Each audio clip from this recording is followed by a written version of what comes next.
Assalamualaikum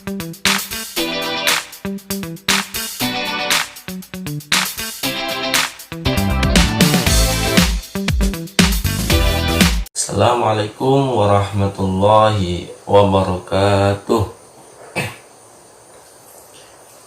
Selamat pagi anak-anakku semuanya. Alhamdulillah, pada kesempatan yang berbahagia ini kita bisa berjumpa, kita bisa bertemu meskipun lewat online, tetapi ini semua tidak mengurangi rasa semangat kita untuk tetap belajar, untuk semangat mencari ilmu.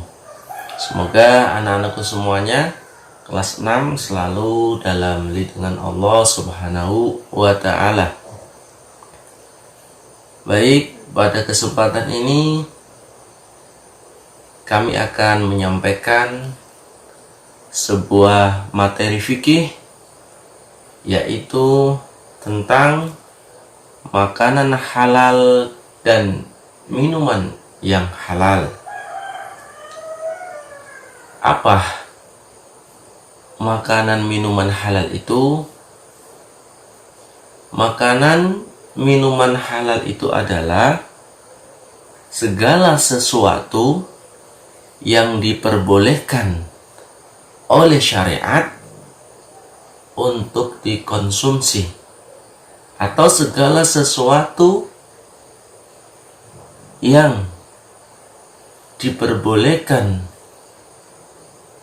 oleh syariat untuk mengonsumsinya, karena tidak ada larangan dari Allah, tidak ada larangan dari Rasulullah Shallallahu Alaihi Wasallam. Islam kita mengajarkan agar kita senantiasa mengonsumsi makanan atau minuman yang halal dan baik untuk diri kita, untuk kesehatan kita. Yang pertama, mengajarkan kita agar kita selalu mentaati aturan Allah dan aturan Rasulullah Shallallahu Alaihi Wasallam, yaitu memiliki sifat ubudiyah. Dan yang kedua, agar tubuh kita ini menjadi tubuh yang sehat jasmani dan rohani, terhindar dari segala penyakit. Anak-anakku semuanya yang kami banggakan, adapun halal ini harus memiliki 3 kriteria, ya. Ada 3 kriteria kehalalan makanan dan minuman. Yang pertama, halal dalam segi zatnya. Maksudnya apa?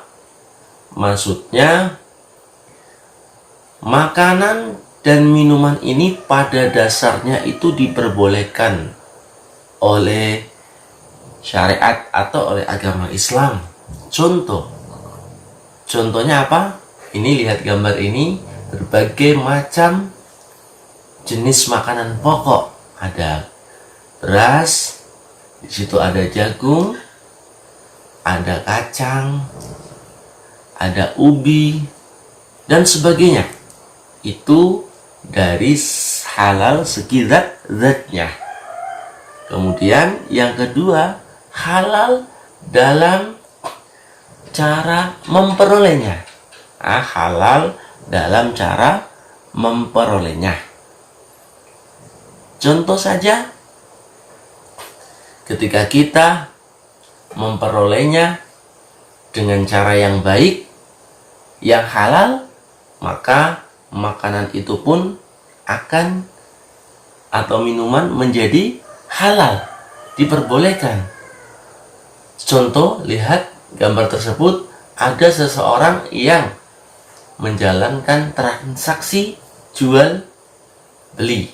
Ada orang membeli sesuatu. Itu cara memperoleh yang halal dengan membeli kepada seseorang, tidak mencuri, tidak mengambil tanpa izin. Itu tidak diperbolehkan meskipun yang diambil barangnya itu halal, tetapi cara memperolehnya tidak halal, maka otomatis makanan atau minuman itu pun menjadi tidak halal. Yang ketiga, cara pengolahannya. Jadi yang ketiga, halal dalam cara pengolahannya. Contoh gambar di atas ini adalah bagaimana cara orang itu memasak makanan yang halal. Dan cara yang baik, nggak boleh makanan itu dicampuri dengan hal-hal yang najis, hal-hal yang haram juga nggak boleh. Meskipun makanan atau minumannya tadi halal, tapi kalau dicampuri dengan sesuatu yang najis, sesuatu yang diharamkan oleh Allah, akan menjadi haram juga. Jadi ingat, kriteria halal ada 3. 1, halal zatnya. 2, halal cara memperolehnya. Dan 3, halal cara pengolahannya. Ya. Adapun dalil yang menerangkan bahwasanya kita umat Islam dianjurkan oleh Allah, diwajibkan oleh Allah untuk memakan atau meminum sesuatu yang halal.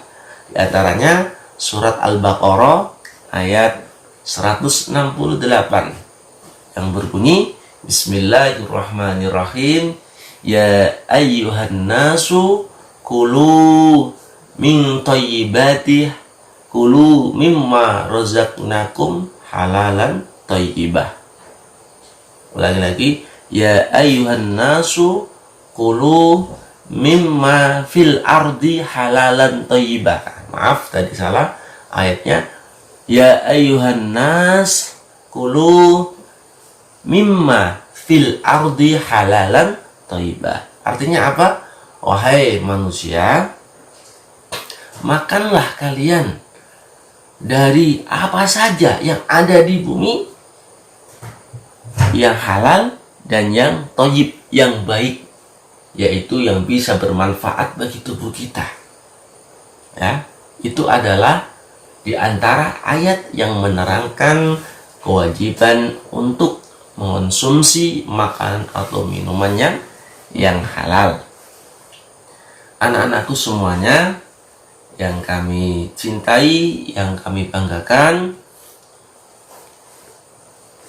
kemudian apa jenis-jenis makan atau minuman yang halal? Ada banyak jenis-jenis. Ya, jenis-jenisnya banyak. Di antaranya 1, segala sesuatu atau semua rezeki dari Allah Subhanahu wa taala. Jadi segala rezeki dari Allah itu halal. Yang kedua, yaitu makanan dari hasil laut. Jenis makanan dari hasil laut itu halal. Kemudian lagi jenis hewan ternak. Hewan ternak apa saja, yang penting hewan-hewan yang tidak diharamkan oleh Allah. Kemudian jenis madu itu termasuk juga halal. Dan yang terakhir adalah jenis minuman, entah itu minuman dari hewan ternak, yaitu susunya kambing, susunya sapi, susunya unta, atau jenis minuman yang lainnya, itu semua halal, boleh dikonsumsi menurut agama Islam. Jadi banyak sekali jenis-jenisnya, ya. Dan yang terakhir, apa sih hikmah, manfaat kok agama kita menyuruh untuk mengonsumsi makanan atau minumannya halal? Di antaranya satu, untuk agar kita selalu berdekat diri kepada Allah, bisa mendekatkan diri kita kepada Allah. Kenapa kok bisa mendekatkan kepada Allah? Karena kita mematuhi perintah Allah. Ya, salah satunya adalah tadi kita diwajibkan untuk mengonsumsi jenis makanan minumannya halal. Itu perintah Allah. Maka ketika kita menjalankan, berarti itu bentuk pendekatan kita kepada Allah, agar kita selalu dekat kepada Allah. Yang kedua, yaitu bentuk akhlakul karimah kita, ya, bentuk akhlakul karimah kita, pribadi kita. Jadi itu akan membentuk pribadi kita menjadi orang yang berakhlakul karimah, karena dengan mengonsumsi sesuatu yang dihalalkan oleh Allah, itu bisa menambah imun, daya kuat pikiran kita, daya kuat tubuh kita. Dan yang ketiga, bisa membersihkan jiwa kita atau tubuh kita, baik jasmani maupun rohani. Ya, itu diantaranya hikmah-hikmah yang didapatkan ketika kita mengonsumsi makan atau minuman yang halal. Anak-anakku semuanya yang kami banggakan, jadi pertama kita harus tahu apa pengertian makanan minuman yang halal itu, ya. Kemudian kehalalan ini mempunyai berapa kriteria tadi? Mempunyai 3, yaitu halal zatnya atau bendanya, halal cara memperolehnya, halal cara pengolahannya. Dan jenis-jenis hewan, jenis-jenis makan atau minuman yang halal tadi banyak juga, bisa lihat di buku. Dan dalil yang menerangkan tentang wajibnya makan minum yang halal itu tadi diantaranya surat Al-Baqarah ayat 168, dan ada lagi Al-Baqarah ayat 172. Dan terakhir yang harus diperhatikan, hikmah-hikmah, ya, manfaat yang kita bisa dapatkan ketika mengonsumsi makan atau minuman yang halal. Itu yang bisa Ustaz sampaikan. Semoga bermanfaat. Mohon maaf apabila ada ketidakfahaman tentang apa yang Ustaz sampaikan. Mohon maaf yang sebesar-besarnya. Dan terakhir, tugas kalian adalah satu, menjawab pertanyaannya Ustaz, apa pengertian makanan minuman yang halal? Dan yang kedua, apa dalilnya? Dalilnya itu apa? Harus kalian jawab. Yang ketiga, soal ketiga adalah sebutkan jenis-jenis makanan minuman yang halal. Yang keempat adalah apa 3 kriteria kehalalan tadi. Ada 3 kriteria kehalalan, itu apa saja tadi. Dan yang terakhir adalah sebutkan 3 saja hikmah ketika kita selalu mengonsumsi segala sesuatu yang halal. Itu, terima kasih. Assalamualaikum warahmatullahi wabarakatuh.